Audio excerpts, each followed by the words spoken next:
Imagine a world without war and without starvation. A world where the 6th generation of Pokemon had not Pokemon with boring animations and colors. What is that? Welcome everyone on this video. I'm Mr.Omnistone, and since 2022, I'm posting my experimentations on Pokemon games on TikTok and YouTube. Indeed, I realized how we all agreed on one point.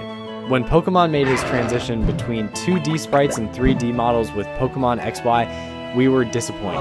And for a good reason. This technological development could have been amazing, but some choices from Game Freak left us a bad taste. Today, I will show you that with better choices from Game Freak, we could have had the best Pokemon game ever.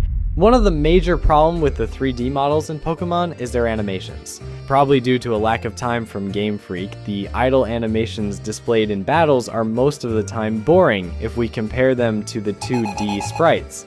Look at the animation of Nidoking, for example.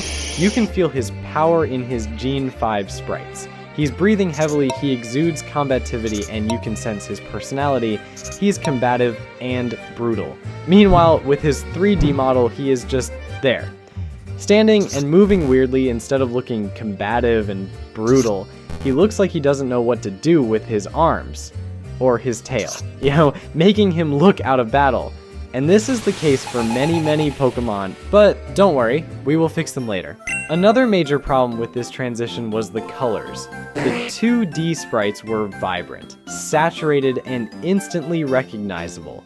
With the advent of 3D, the colors appear washed out, as if someone accidentally reduced the saturation by 30%. And honestly, it's a big problem. Many people have seen their favorite Pokemon lose all the charm they had in previous generations, and made the game look less pretty overall. Also, we cannot talk about colors without mentioning Shinies. These rare forms of Pokemon should look spectacular, but in many cases, the insipid colors from Generation 6 make these versions at least banal. For such rare forms of Pokemon, it's a huge disappointment. On top of that, with the evolution of Pokemon games over times and the emergence of the open worlds, the fact that the Pokemon have less saturated colors make them difficult to notice in these worlds. A problem you had not in the previous gens, where the Shinies Pokemon were instantly recognizable and had some stars particles as well to make sure you wouldn't miss them. Okay, great, Mr. Omnistone, but how do we fix those problems you mentioned before?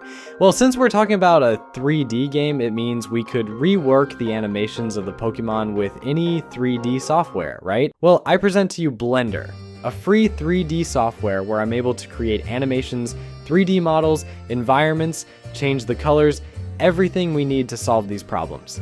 And since we started this video by Nidoking's terrible animation, we will start by rework him first. And it's definitely not because it's my favorite Pokemon evolution line. So yeah, let's get started.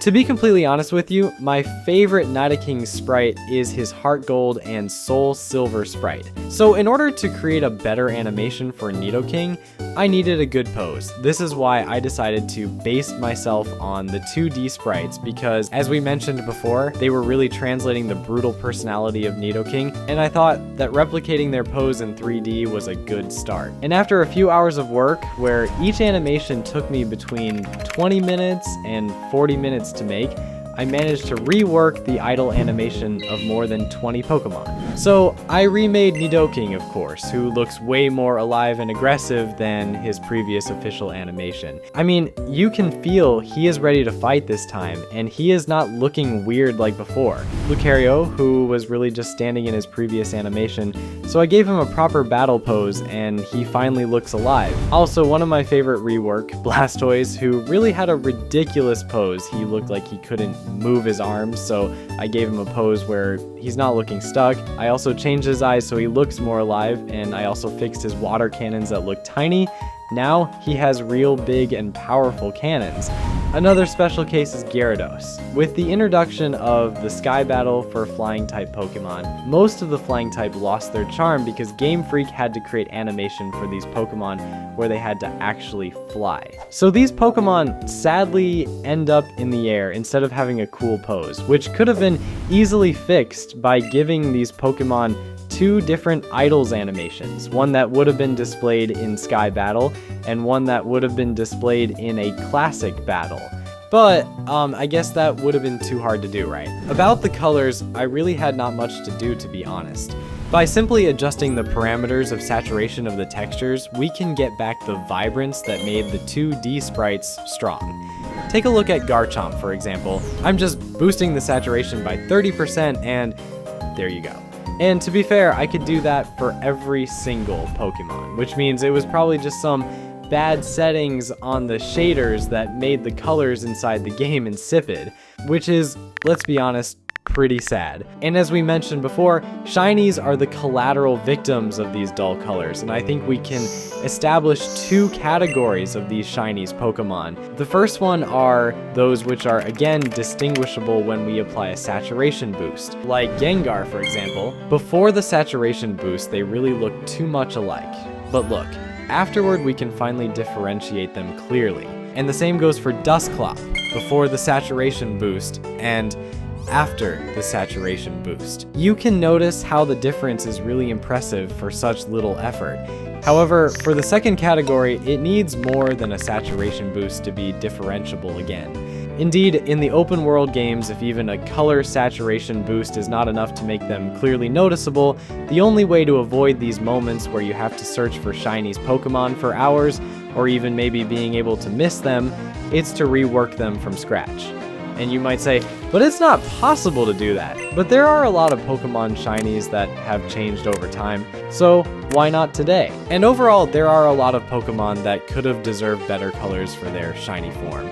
I'm having a lot of fun experiencing new colors for Shinies Pokemon on my TikTok, so feel free to check them out there. As you've seen, these 3D issues aren't such a big deal. With a bit more effort, Game Freak could have delivered a much more memorable and polished experience, even though the games were already great. The animations, the colors, the Shinies, all of these can be improved, and I hope I've shown you that we can dream bigger. I'm also exploring new ideas for future Pokemon games. For example, we could have different idle animations based on each Pokemon's nature, giving them way more personality. Natures could even become a whole new layer of shiny hunting, but I think that deserves a full video on its own. But what about you? What would you like to see improved in future Pokemon games? Let me know in the comments. Who knows, I might just bring your ideas to life in a future video. And talking about that, I think it would be great to see the changes we made previously directly in-game, don't you think?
Thanks for watching. If you enjoyed this video, don't forget to leave a like, subscribe, and share it with your friends.